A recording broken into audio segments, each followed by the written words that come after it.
When I was doing my undergrad degree in corporate finance, we would say in those classes, cash is king. When I was doing my graduate work in theology, we would say context is king.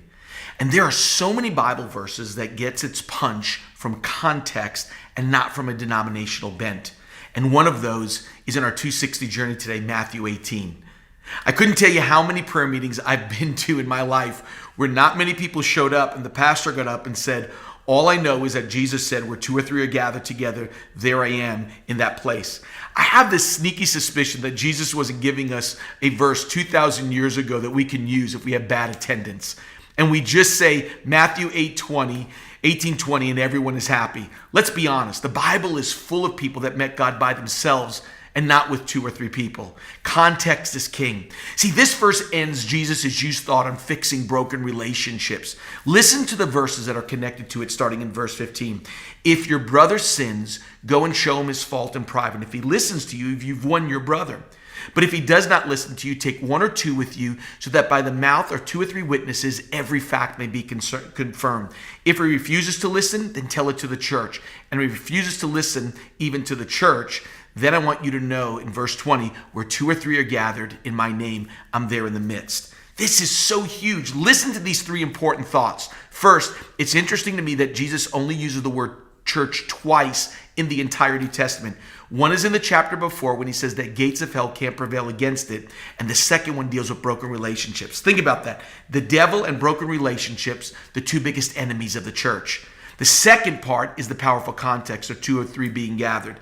I believe Jesus was saying more than bad attendance verse. He was saying, when you choose to fix a relationship in my house and do it the right way, I want you to know that when you bring both parties together, my presence is going to be there in the room. What an incredible promise. Rick Warren said it like this: it's always more rewarding to resolve a conflict than to dissolve a relationship. And the final thought is Peter responds to this powerful principle and says this in Matthew 18:21.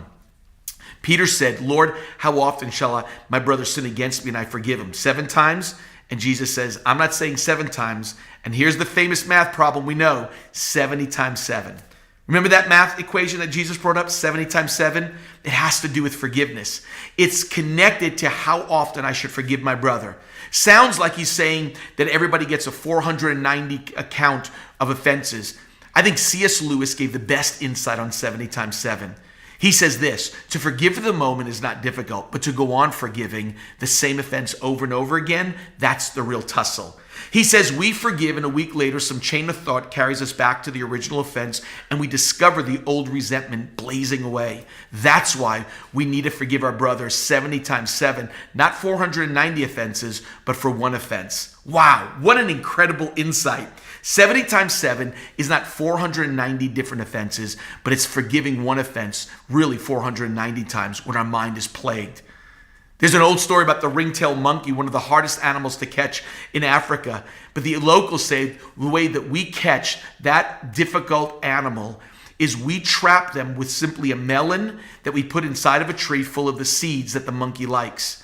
We simply cut a hole in that tree, and the monkey puts its fist into that tree and grabs the seeds. The problem is when the monkey sticks his hand into the tree and makes the fist, he can't pull it out.